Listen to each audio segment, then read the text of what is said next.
Hello, ladies and gentlemen. My name is Jeremy Brown, and this is episode 3 of Sports News Podcast. And before I got on here, I was having a conversation with a friend of mine, and we was arguing back and forth about Zion and Ja. And I think Zion is still better than Ja Morant. Just off of what I've seen. I've seen enough to say he's the next big thing. Only if they let him play at his regular weight. And that's around 300 pounds. I'm sorry, guys. But the downside to that is injury. He's injured again. He's going to miss the rest of this season. We're not going to see Zion for a whole nother season. He's a preview. Will he be the biggest bust to ever live? Because if he don't play, if he never get in the game, if his ankles or knee is too bad when he do return where he can't jump as high as he used to, then that will turn out to be one of the biggest mistakes the Pelicans have ever made. One of them. And the Pelicans, let me just talk about the Pelicans real fast. They had a chance to have two of the biggest stars in the NBA, Zion and Anthony Davis. Anthony Davis started off with them. He could have re-signed, but he didn't want to. Is something wrong in that organization where no star wants to be in New Orleans, where the home cooking is really good, but nobody wants to be there? Why? I don't know. Brandon Ingram is over there. He's over there struggling. Lonzo Ball got out of there. I thought it was supposed to be Lonzo, Zion, and Brandon, but the GM and the coaches didn't see the chemistry there. I did, but they obviously didn't. They traded away those big pieces. Now Ingram is there by himself with a hurt Zion Williams that haven't played in like 2 years out of his 3 years in the league. He haven't played. And my argument saying Zion is the next big thing is dwindling. Because what I seen in college and high school is not what I'm seeing in the NBA. It did translate, but he's not on the court. And that's the problem. Ja Morant is on the court. He's a superstar. But he's not the best. And I think Zion would have turned out to be, I'm not going to put Zion in the past. I think Zion could still turn out to be the best player in the NBA. And that's over Luka, that's over Trey, that's over Embiid, that's over anybody in the NBA. That's over Curry. James Wiseman, he's hurt. That's over everybody. But he can't play because he's overweight and injured. And I don't think he want to be in New Orleans. I don't think he want to play for the Pelicans. That's my guess. That is my guess. Now a lot of games were played yesterday. Cleveland beat the Hornets 102-101. Boston beat Detroit 102-93. Chicago beat Indiana Pacers 122-115. Atlanta loses against Toronto Raptors 114-125. San Antonio Spurs beat the Houston Rockets 131-106. Utah beat Brooklyn 125-102. New Orleans Pelicans beat the Denver Nuggets 113-105, and Dallas beat the 76ers 107-98, and OKC beat Portland 96-93. Now, the game I want to pay attention to is the Charlotte Hornets versus the Cleveland Cavaliers. These two teams got firepower and some very good young stars coming up. Let's look at the box scores. I want to talk about Evan Mobley from the Cleveland Cavaliers. Now, this guy is in his first year. He's averaging 15, 8, and 2. 15 points, 8 rebounds, and 2 assists. But besides the points, he's so effective on the court. He nowhere to be. He plays like he's in his junior year in the NBA already. And that's scary. Nah, I'm not going to say junior. He plays like this is second year in the NBA. A veteran. Let's just say that. He plays like a veteran. He had 8 points, 8 rebounds yesterday, but don't let that deter you guys. They still won the game.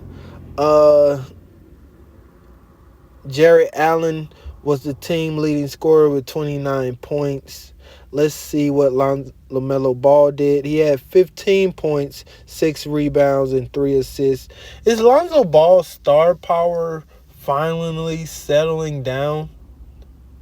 Like, let's look at what LaMelo is averaging. Not Lonzo, but LaMelo. LaMelo is averaging 19 points, 7 rebounds, and 7 assists. That is great. That's great, especially for a second-year player. He's a star. Forget about what I said earlier. Is his star power dwindling down? He's a star after looking at these stats in his second year. Great news. Miles Bridges coming along. He's averaging 19 points as well with 7 rebounds for himself. See, Lonzo Ball, he brings the whole team up. Their rating goes up when Lonzo is on the floor. That's what owners and presidents and GMs are looking for in these players who can bring the average guys up to being good enough to win a game. Now their record is 28-25. Their own pace. They can go to the playoffs. They got a chance to go to the playoffs. Cleveland record is 32-21. This is their best record since LeBron James left. They might go to the playoffs. If they keep this up, they will go to the playoffs. Once they hit around 45 wins or 40 wins, they're going to the playoffs. It's like the first to 40. The Bulls won. Let's see what the Bulls did. DeMar DeRozan, congratulations, making to the All-Star game. He had 31 points. Vucevic had 36 points. He was the leading scorer on the Bulls. LeVert was the leading scorer on Indiana Pacers with 42 points. Okay. Enough about the NBA. Did you guys see the Dig brothers playing on the field, wrestling? It seemed like the big brother got a little mad once the little brother picked him up. He didn't want him to pick him up. He just dropped him. I was like, dang. What else? What else can we get into? The Jags strengthening the strengthened front office. With GM, they got a new GM. Trent Baggy or something? I don't know. Oh, the 3-time medalist, Mrs. White. Let me see her real name. Let me see. The snowboarder, Shaun White. Oh, Shaun White have confirmed that he will be retiring after the Beijing 2000 2022 Olympics. The 2022 Olympics. After that, he will be retiring.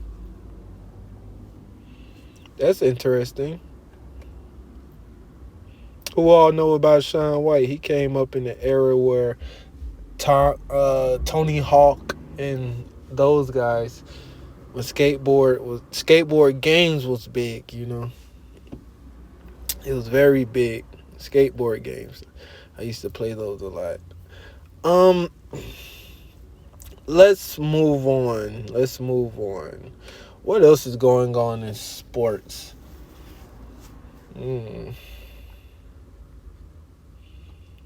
Let's talk about.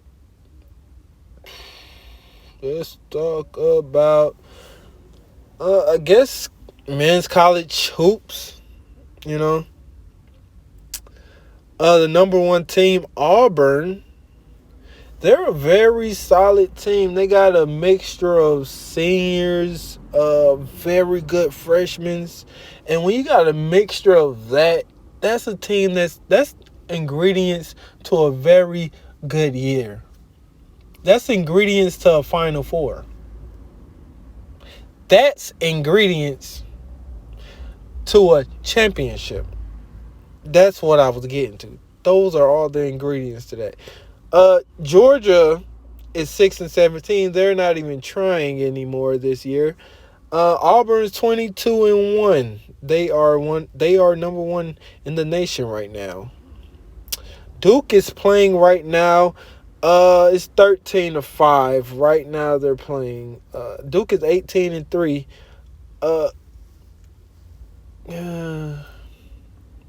18-3. Coach K, is retiring after this year. Will the Duke Blue Devils win a championship after this year? If they do, I will firmly believe the game was fixed, because he haven't won anything for a very long time, and I don't think he has the juice anymore. I just think he's running off of his credit from the past things he did, and the past players he had. Once everybody start catching up, once the Kentucky start getting all those players, Duke was no more of going to the championship.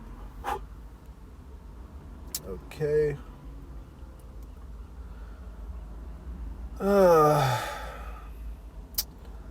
Yeah, guys, I'm at the lake right now. It's very, very sunny out here. It's nice. People walking. Nobody's wearing a mask. That's a positive. It looks very normal out here. I'm not going to lie to you. And, it's a good day. And this is 20 minutes of sports, right? But it's a slow news week. Nothing's going on. The Brian Florian thing, a lot of people are jumping in it, Who else jumped in it? Who else said something? Let me check. Hold on, guys. I'm about to see who else jumped in this Brian Florian situation.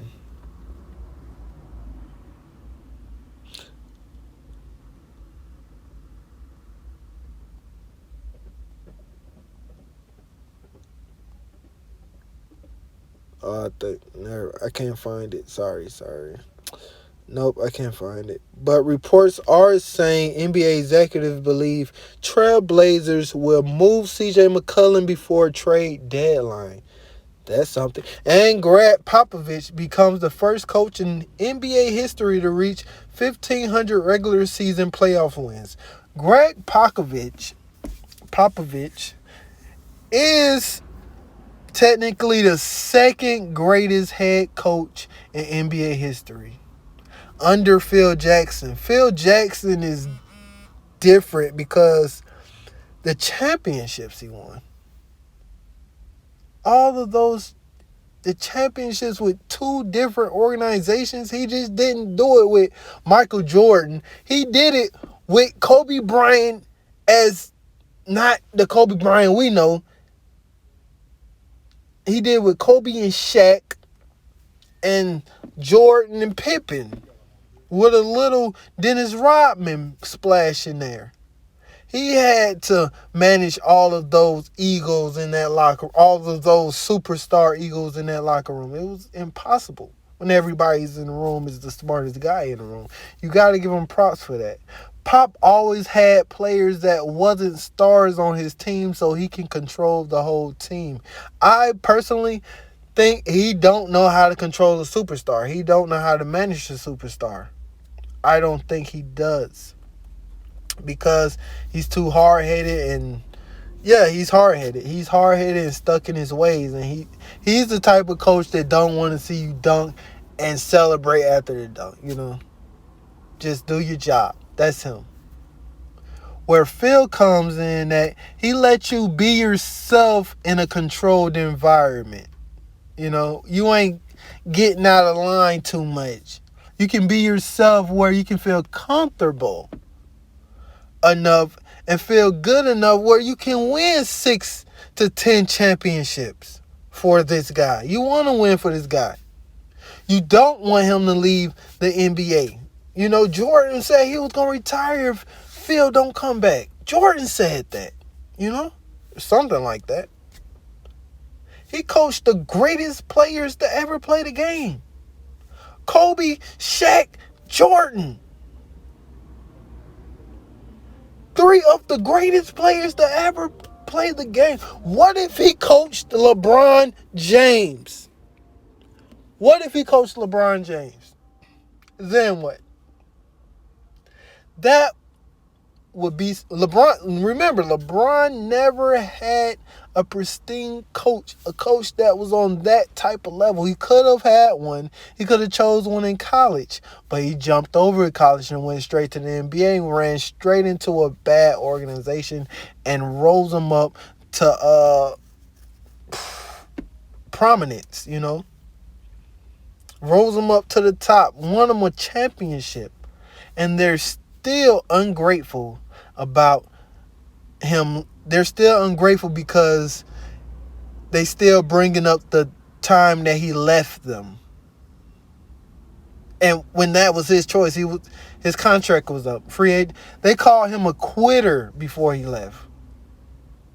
That's how much they really gave a F about LeBron James. You can't call a man who brought your franchise to prominence, who brought your franchise on those television screens, and everybody was a Cavaliers fan until he bounced. Then nobody watched the games.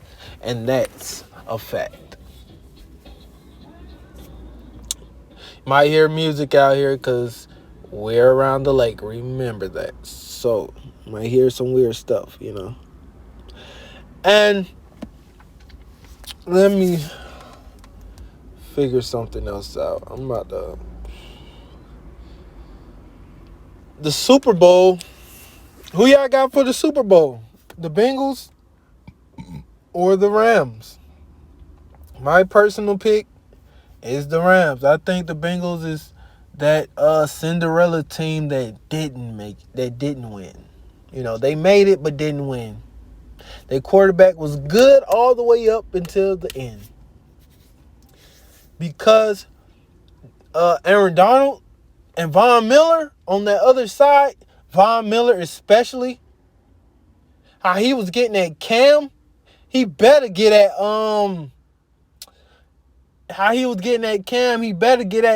the Bengals quarterback. I'm having a brain freeze. I'm sorry, guys. I should know his name. I'm having a total brain freeze. I see his face in my head, but I just can't attach the name to it. Joey Burrow. Sorry. Joe Burrow. Now, if Joe Burrow, he can withstand the pressures of that defense, they will win that game. But I don't think he can withstand the pressures of that defense. I know he got sacked 9 times in his first game, but this is a whole different defense. They're going to turn the ball over, especially with Von Miller.